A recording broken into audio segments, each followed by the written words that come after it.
Hi everybody, welcome to Luella's First Aid channel. I'm First Aid trainer for over 19 years and also CEO of First Aid Action in Australia. Today we're going to explore the essentials of helping a person in your house if they have a cut or a burn. Do you know how to help your children? Do you know how to help each other? Have you been to a first aid course? Do your children actually know how to help you if you're injured and there's nobody else at home to teach them? So come and explore our first aid kit and let's have a look to see how to stop a bleed and how to treat burns. There are a lot of myths out there about especially how to treat a burn, including the use of butter, which used to be a first aid treatment many years ago. I think because people thought that butter was cold, kept in the fridge. But if you put butter on a burn, it contains oil, so it's actually going to cook the burn more. So please don't use oil on burns, and please don't use any ice as well on burns because ice can cause a burn. So anyway, let's have a look at our first aid kit. So if anybody has a major cut at home, hopefully you have a first aid kit at home. So let's have a look and see what we're going to use and how we're going to treat the cut. Okay, so this is my first aid kit from home. It's a pretty big one. You don't really need such a big one, but as long as you've got enough things in there to be able to treat any injuries that you may have in the house. So let's open it up. So if you're having to treat a bleed, the first thing you want to be grabbing is a pair of gloves. All right, so putting on a pair of gloves, that's essential. I guess also if you don't know the person, if you're helping somebody at home, they're a visitor and you don't quite know them, it's always a good idea to always protect yourself with a pair of gloves. I probably wouldn't be so concerned if I was helping my own child or my mother or my husband if they've got a cut, because I pretty well much know that they're actually not diseased. But it's always a good practice to actually wear a pair of gloves. In your first aid kit, you should have some saline. So if you can read at the top there, it says saline or eye wash. It's the same thing. It's just salty water. It is sterile though. So you just want to double check to make sure that it hasn't expired. At the end of the day, look, if that's all you have, it's still probably cleaner than water from the tap. But try not to let things expire in your first aid kit. So we're going to grab a ampule of saline.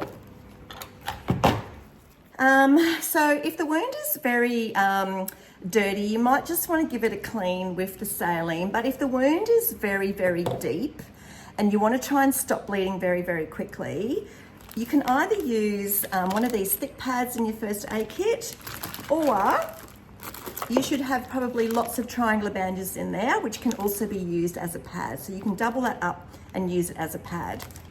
So how about we just open this up? If it's a deep bleed, main thing to do is to stop the bleeding. All right, so if you imagine I've got a cut on my hand, so you want to apply lots of pressure. And if the person's well enough and able enough, get them to put some pressure on that cut.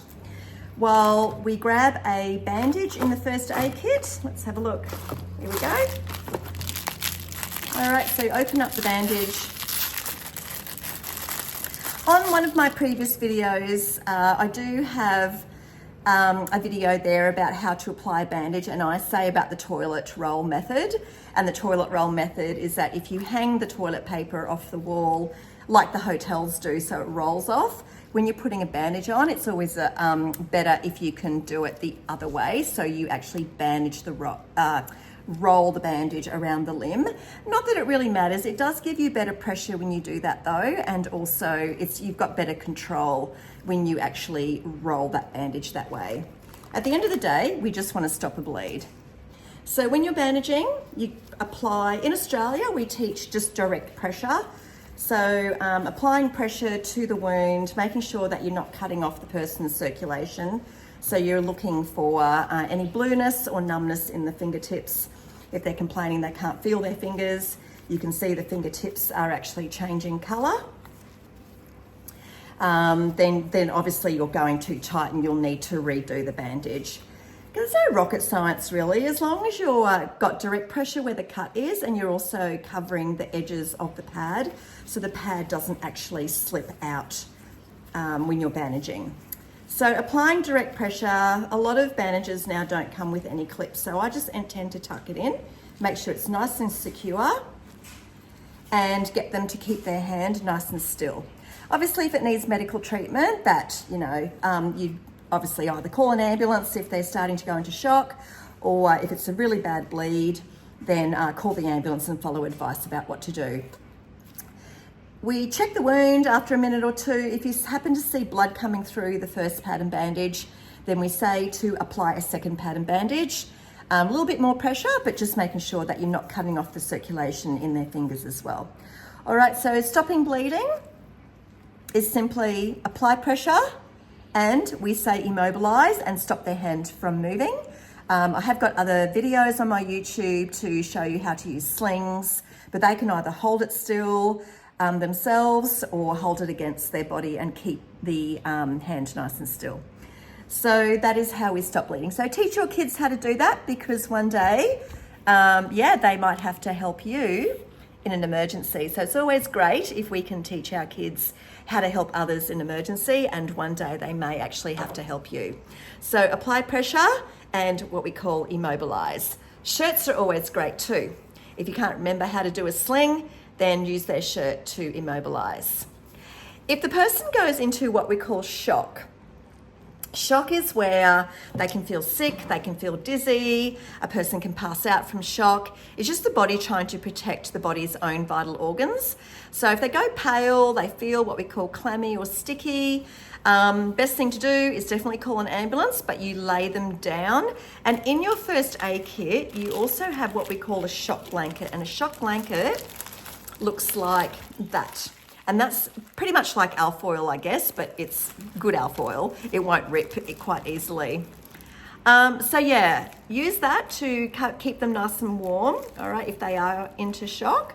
You should have one of those in your first aid kit as well, but call an ambulance. All right, so that is how to stop a bleed. Now let's have a look at burns. All right, so if I've burnt my hand, plenty of hot things in the kitchen that you can burn your hand on. I've got my trusty air fryer in the back there that I've actually burnt my fingers on trying to get food out of it, but you've also got kettles, you've also got your oven, you've got your cooktop, things like that. So if you burn if you have a burn, then run it under cool water. So it's always better to run the water over the burn rather than immersing my hand into a bucket of water. So what the water's actually doing is it's taking the heat away. Now the recommended time to do this is actually, in Australia, we teach 20 minutes is the recommended time for treating any type of burn. All right, so running it under cool, gentle running water. All right, not too harsh, especially when it's a deep burn, you can start to get skin starting to peel away. So when you've done that for 20 minutes, in your first aid kit, you'll have what we call a non-stick dressing. So we've got one in the first aid kit, lots of different brands out there.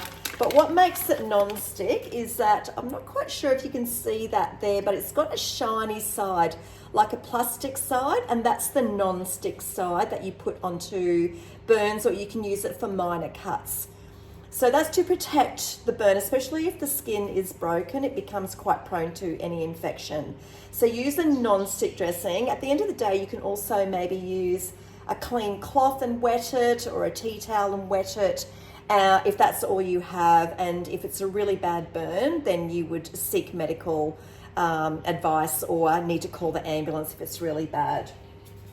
So with your non-stick dressing, you can also wet your bandage if you wanted to as well. All right, just to keep it non-stick if you haven't got a dressing big enough to cover the burn, and then you wrap it again, the toilet roll method that I've described before. So bandaging it really, really well. So when you've done that,